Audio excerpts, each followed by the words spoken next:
Hi hello నమస్తే welcome to Manan TV. AP liquor scam లో ప్రధాన నిందితుడు రాజ్ కసిరెడ్డి రిమైండ్ రిపోర్ట్ లో అయితే జగన్మోహన్ రెడ్డి గారి పేరు చెప్పడం జరిగింది. అయితే దీనిపైన మరిన్ని అప్డేట్స్ తెలుసుకుందాం. ఇప్పుడు మనతో ఉన్నారు ప్రముఖ పొలిటికల్ అనలిస్ట్ అప్పసాని రాజేష్ గారు. నమస్తే sir. Sir, AP liquor scam లో రాజ్ కసిరెడ్డి రిమైండ్ రిపోర్ట్ లో జగన్మోహన్ రెడ్డి గారి పేరు చెప్పడం జరిగింది. ఇది జగన్మోహన్ రెడ్డి గారు సంక్షేమ పథకాలకి డబ్బులు అవసరము ప్లస్ పార్టీ ఫండ్స్ వస్తాయని చెప్పి మనకి చెప్పడం జరిగింది. అందువల్లే చేయాల్సి వచ్చిందని అయితే ఆయన రిమైండ్ రిపోర్ట్ లో చెప్పడం జరిగింది. అసలు దీన్ని ఎలా చూడాలి? అంటే మనకు ఒక పాపులర్ సామెత ఒకటి ఉంది, శంకులో పోస్తే కానీ తీర్థం కాదు అంటారు.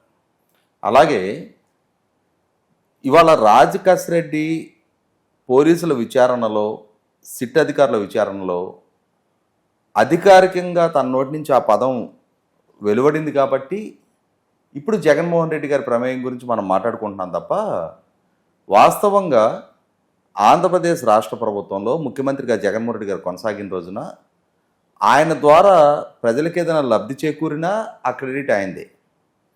ఆయన పాలనా హయాంలో ఒక అవినీతో, ఒక ఆక్రమణో, ఒక ఉల్లంఘనో జరిగిందన్నా దానికి రెస్పాన్సిబిలిటీ అయిందే.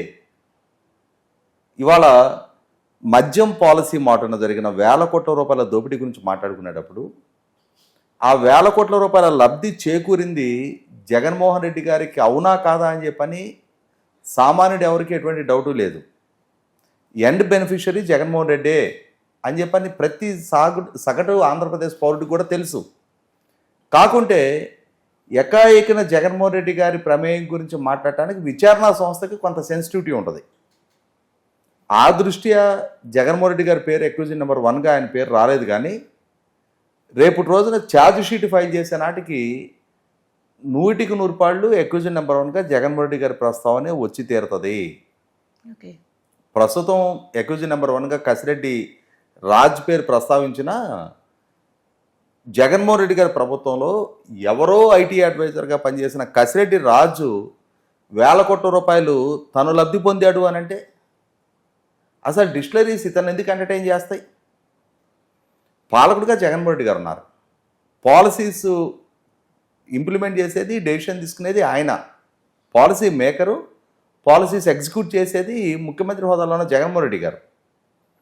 ఆయన ఆదేశిస్తే డిస్టిలరీలలో డబ్బులు పే చేస్తారు తప్ప, ఆయన అండదండలుంటే వాళ్ళ వ్యాపారం సజావుగా జరుగుతుంది తప్ప, ఎవరో కసిరెడ్డి రాజు చెప్తే బ్రోరేజెస్ కార్పొరేషన్ ఎండీగా ఉన్న వాసుదేవ్ రెడ్డి ఈ బ్రాండ్లో స్టాక్ మీరు ఈరోజు పంపించండి అని చెప్పని ఆర్డర్స్ ప్లేస్ చేస్తాడా? ఖచ్చితంగా ఇందులో కింగ్ మేకరు, కింగ్ పిన్ను అన్నీ జగన్మోహన్ రెడ్డి గారే. వీళ్ళందరూ పాత్రదారులు. ఒక్కొక్కళ్ళకి ఒక్కొక్క డ్యూటీ అసైన్ చేయబడింది. వీళ్ళందరూ ఆ డ్యూటీని అసైన్ చేసే ప్రాసెస్లో వీళ్ళకి కూడా కొంత లబ్ధి చేకూర్చుకొని ఉండొచ్చు.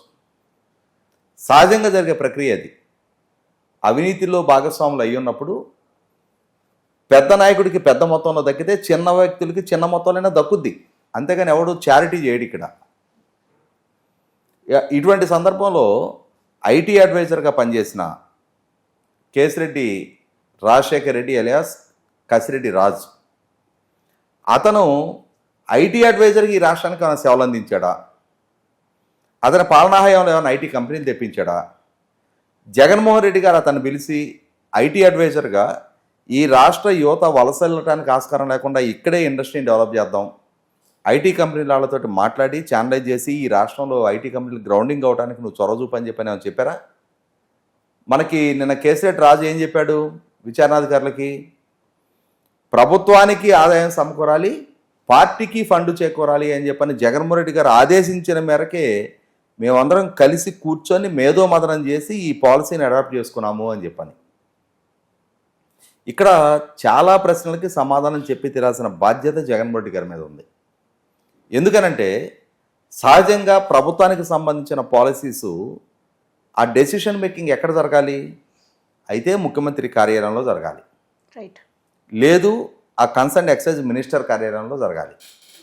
ఆ concern excise minister, excise principal secretary వీళ్ళందరూ కలిసి కూర్చొని నిర్ణయం చేయాలి. దాన్ని ఇంప్లిమెంట్ చేయాల్సిన బాధ్యత వాళ్ళు తీసుకున్న నిర్ణయాన్ని ఆ కన్సర్న్డ్ బ్రోరేజెస్ కార్పొరేషను వీళ్ళు అమలు చేస్తారు.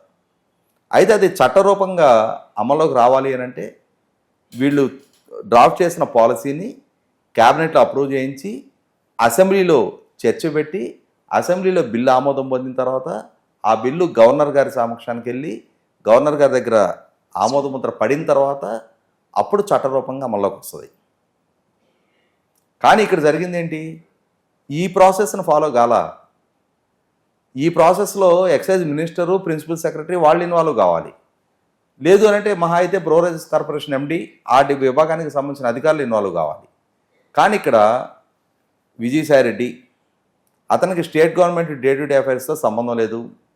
పెద్దిరెడ్డి మిథున్ రెడ్డి, అతను కూడా లోక్సభ సభ్యుడు, రాష్ట్ర ప్రభుత్వ డే టు డే అఫైర్స్తో అతనికి సంబంధం లేదు. ఇతను కసిరెడ్డి రాజు, ఇతను పూర్తిగా ఐటీ విభాగానికి సంబంధించిన సలహాదారుడు. ప్రభుత్వంలో కానీ పార్టీలో కానీ అతనికి పదవులు లేవు, ఒక సలహాదారుడిగా కొనసాగుతూ ఉన్నాడు. అతను ఐటీని వదిలిపెట్టేసి ఈ ఎక్సైజ్ పాలసీస్కి సంబంధించి చర్చించడానికి సిద్ధపడ్డాడు. ముఖ్యమంత్రి పిఏ ఐఏఎస్ అధికారి ధనంజయ రెడ్డి, అతనికి కూడా ప్రత్యక్షంగా వచ్చి ఇన్వాల్వ్ అయ్యే హక్కు అతనికి లేదు. ముఖ్యమంత్రి ఓఎస్డి కృష్ణమోహన్ రెడ్డి, అతనికి కూడా ప్రత్యక్ష ప్రమేయం ఉండడానికి ఆస్కారం లేదు. అయినా ముఖ్యమంత్రి పిఏ, ముఖ్యమంత్రి ఓఎస్డి, ముఖ్యమంత్రి నాయకత్వంలో పనిచేస్తూ ఉన్న ఒక లోక్సభ పక్ష నాయకుడు, ఒక పార్లమెంటరీ పార్టీ నాయకుడు, వీళ్ళందరూ ఇన్వాల్వ్ అయ్యి మేధోమథనం చేసి వీళ్ళకి తోడుగా ఆ సమావేశంలో డిస్టిలరీ యజమానిగా ఉన్న సజ్జల శ్రీధర్ రెడ్డిని కూడా కూర్చోబెట్టుకున్నారు. అంటే నీకు ఇక్కడ ఒక అతి పెద్ద వివాదాస్పద వ్యవహార శైలి ఏంటి అంటే, ఒక ప్రభుత్వ విభాగంలో ఒక టెండర్ కాల్ఫర్ చేసినప్పుడు ఆ ప్రభుత్వ విభాగానికి వెండర్స్గా ఉన్నవాళ్ళు కానీ, ఆ ప్రభుత్వ విభాగానికి సంబంధించి సప్లైదారులుగా నమోదు కావాలి అని అంటే ఆ విభాగంలో రిజిస్టర్డ్ కాంట్రాక్టర్లు కానీ వాళ్ళు చెల్లుబాటు కారు, వాళ్ళు ఎలిజిబిలిటీ ఉండదు వాళ్ళకి. కానీ ప్రభుత్వ మద్యం పాలసీతో బెనిఫిషరీగా మారే ఒక డిస్టిలరీ యజమాని కూడా ప్రభుత్వ పాలసీస్ గురించి చర్చించే సమావేశంలో పాల్గొన్నాడు అని అంటే మనకి దీన్ని చూస్తే ఒక అంశం గుర్తుకు రావద్దు. ఢిల్లీ మద్యం పాలసీ డ్రాఫ్ట్ చేసే సందర్భంలో వ్యాపారస్తులకు అనుకూలంగా మద్యం పాలసీని తీసుకురమ్మని చెప్పని మాగుంట శ్రీనివాసరెడ్డి గారు, శరత్చంద్రారెడ్డి గారి ఆధ్వర్యంలో మాగుంట శ్రీనివాసరెడ్డి గారు అబ్బాయి రాఘవరెడ్డి గారు వీళ్ళందరూ కలిసి అరవింద్ కేజ్రీవాల్ గారి ప్రభుత్వాన్ని కవిత గారి నాయకత్వంలో అప్రోచ్ అయ్యారు. వీళ్ళు సూచించిన మేరకే ఎక్సైజ్ పాలసీని డ్రాఫ్ట్ చేశారు. వీళ్ళకి అనుకూలమైన ఎక్సైజ్ పాలసీని డ్రాఫ్ట్ చేసినందుకు గాను 100 కోట్ల రూపాయలు అప్పటికప్పుడు కిక్ బ్యాక్ కింద ఇచ్చారు. ఇటువంటి పాలసీని ఇంప్లిమెంట్ చేయడం వల్ల ఢిల్లీ ప్రభుత్వానికి 2600 కోట్ల రూపాయల నష్టం వచ్చింది అని చెప్పాను కదా, కేసు నమోదు చేశారు. ఇప్పుడు సాక్షాత్తు రాష్ట్ర ముఖ్యమంత్రి నుంచి మొదలుపెట్టి ఇందాక మనం మాట్లాడుకున్న వ్యక్తులందరినీ అరెస్ట్ చేశారు కదా, కవిత గారిని, శరత్చంద్రారెడ్డిని, అలాగే కవిత గారి చార్టెడ్ అకౌంటెంట్ని, ఇక్కడ పెళ్ళి అయిన అతన్ని, ఇంతమందిని అరెస్ట్ చేశారు కదా. మరి సేమ్ టు సేమ్ కదా ఇవాళ ఆంధ్రప్రదేశ్ రాష్ట్రంలో కూడా జరిగింది. ప్రభుత్వ పాలసీ డెసిషన్స్తో సంబంధం లేని వ్యక్తులు వాళ్ళు లిక్కర్ పాలసీని వాళ్ళు డ్రాఫ్ట్ చేశారంట. అంటే ఏంటి ఇక్కడ, ఎందుకు డ్రాఫ్ట్ చేశారు? వీళ్ళ రెస్టెడ్ ఇంట్రెస్ట్ ఏంటి అంటే, వీళ్ళ రెస్టెడ్ ఇంట్రెస్ట్ మామూలు పర్వాన్ని కొనసాగించడం అనే జగన్మోహన్ రెడ్డి గారు అప్పచెప్పిన అసైన్మెంట్ని సక్సెస్ఫుల్గా కొనసాగించడమే. అటువంటప్పుడు ఇక్కడ ప్రధాన అక్యూజ్డ్గా ఉండి తీరాల్సింది జగన్మోహన్ రెడ్డి గారు. ఆయన పాలనా హయాంలో, ఆయన ప్రభుత్వ విభాగాల్లో ఆయన పార్టీ నాయకులు, ఆయన దగ్గర పనిచేస్తున్న పిఏలు, ఓఎస్డీలు వీళ్ళందరూ కలిసి కూర్చొని డ్రాఫ్ట్ చేసిన పాలసీకి అనుగుణంగా వసూలు చేసిన మామూళ్ళు అంతిమంగా లబ్ధిదారుడు కూడా జగన్మోహన్ రెడ్డి గారే అని చెప్పని అర్థం చేసుకోవడానికి ఎక్కువ టైం ఏం పట్టదు. కాబట్టే నిన్న మొట్టమొదట కసిరెడ్డి రాజుకి ఈ అంశం గురించి విచారణకు రమ్మని చెప్పి నోటీసులు ఇచ్చిన రోజు ఏమన్నాడు, నాకేం సంబంధం, నేను ఐటీ సలహాదారుణ్ణి, ఎక్సైజ్ పాలసీస్ గురించి నాకేం సంబంధం, నాకెందుకు నోటీసులు ఇస్తున్నారు అన్నాడు. మళ్ళీ తర్వాత మెయిల్ పెట్టాడు, అసలు ఏ అంశం గురించి నన్ను విచారించాలి అనుకుంటున్నారో మొట్టమొదటి నాకు తెలియజేస్తే నేను రావాలా వద్దో ఆలోచించుకుంటా అని చెప్పని. కానీ ఎప్పుడైతే పోలీసులు ఎయిర్పోర్ట్లో అతను అరెస్ట్ చేసి తీసుకొచ్చారో, నువ్వేంట్రా బాబు నీ తలలో పెయిన్ కూడా నిజం చెప్పే తీరాలి అని చెప్పని పోలీసులు పూర్తి సాక్ష్యాధారాలు అతను ఎదురుగా పెట్టి ప్రశ్నించిన తర్వాత నోరు తెరవక తప్పని పరిస్థితి సృష్టింపబడింది. ఇవాళ నోరు తెరిచాడు. ఏం జరిగింది అనే సమాచారం గ్రాడ్యువల్గా అయినా సరే చెప్పి తీరాల్సిన పరిస్థితి కనపడతా ఉంది అక్కడ. మొదట్లో కొంచెం బెట్టు చేశారు, ఆ పప్పులు ఉడికే పరిస్థితి కనపడలేదు. దాంతో ఇక సహకరించి తీరాల్సిన పరిస్థితి కనపడింది. కాబట్టే నేను అమాయకుడిని ఆణిముత్యాన్ని అని చెప్పని వాళ్ళ నాయకులు అతన్ని ప్రశ్నించే ప్రయత్నం చేస్తున్నా న్యాయస్థానం కూడా కన్విన్స్ అయింది కాబట్టి అతనికి రిమాండ్ రిపోర్ట్ విధించడం జరిగింది. 100% ఇవాళ కసిరెడ్డి రాజు అంశంలోనే కాదు, నిన్న పిఎస్ఆర్ ఆంజనేయులు అరెస్ట్ అయ్యాడు. పిఎస్ఆర్ ఆంజనేయులు ఎందుకు అరెస్ట్ అయ్యాడు? కాదంబరి జత్వానీ అని చెప్పని ఒక ముంబైకి సంబంధించిన డాక్టర్ కాదంబరి జత్వానీ అనే ఒక ముంబై నటిని రాష్ట్రానికి ఏమాత్రం సంబంధం లేకుండా ఇక్కడ ఒక తప్పుడు కేసు నమోదు చేయించి అరెస్టు చేయించిన దాంట్లో సీతారామాంజనేయులది ప్రధాన పాత్ర అని చెప్పని ఆవిడిచ్చిన కంప్లైంట్ మేరకు అరెస్ట్ చేశారు. ఓకే. ఇక్కడ కూడా కాదంబరి జత్వానికి సీతారామాంజనేయులకి అనే వ్యక్తిగత తగాదాలు ఉన్నాయా? జగన్మోహన్ రెడ్డి గారికి ఉన్న ఆబ్లిగేషన్ మేరకు కాదంబరి జత్వాని సజ్జన్ జిందాల్ అతని మీద కేసు నమోదు చేసిన నేపథ్యంలో, సజ్జన్ జిందాల్కి జగన్మోహన్ రెడ్డి గారికి ఉన్న ర్యాపో నేపథ్యంలో సజ్జన్ జిందాల్ జగన్మోహన్ రెడ్డి గారిని అప్రోచ్ అయ్యి నాకు ఒక సమస్య వచ్చింది, ఇలా నా మీద ఒక ఆవిడ రేప్ కేసు పెట్టింది, ఆవిడ ముంబైలో ఉంటుంది, ఎలా అయినా మీరు నాకు హెల్ప్ చేయాలి, మీ చేతిలో గవర్నమెంట్ ఉంది, వ్యవస్థలు ఉన్నాయి కాబట్టి అని చెప్పని సజ్జన్ జిందాల్ జగన్మోహన్ రెడ్డి గారిని అప్రోచ్ అయిన తర్వాత జగన్మోహన్ రెడ్డి గారి ఆదేశాల మేరకు అప్పుడు ఈ సీతారామాంజనేయులు తన సబార్డినేట్ ఆఫీసర్స్ అయినా, యాక్చువల్గా తన సబార్డినేట్ అతని ఇంటెలిజెన్స్ చీఫ్, ఆ అధికారులను ఆదేశించాలనుకుంటే డీజీపీ ఆదేశించాలి. ఇతను డీజీపీ క్యాడర్ అయినా కూడా ఇతను కాంపిటెంట్ అథారిటీ కాదు.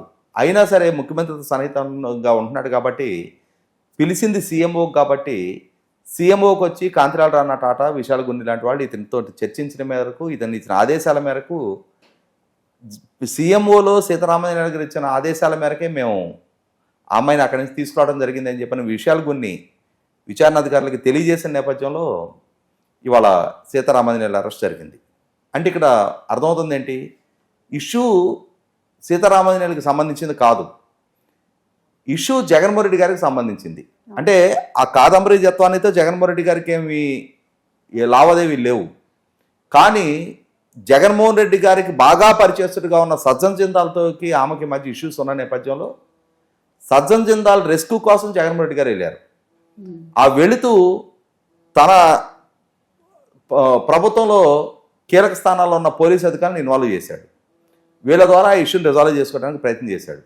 కానీ ఎప్పుడైతే అది ఇష్యూ పబ్లిక్ ఫోరంలోకి వచ్చిందో వీళ్ళు ఈ విధమైన అకృత్యాలకు పాల్పడ్డారు, అధికార దుర్వినియోగానికి పాల్పడి ఒక బాధితురాలు ఒక కార్పొరేట్ జైంట్ మీద నమోదు చేసిన కేసును విత్డ్రా చేయించుకోవడం కోసం ఆ బాధితురాల కుటుంబాన్ని అరెస్టు చేసి వారాల తరబడి జైల్లో ఉంచారు అని చెప్పని ఎప్పుడైతే వార్త వచ్చిందో 100% ప్రజలకు కూడా ఒక స్పష్టత వచ్చింది.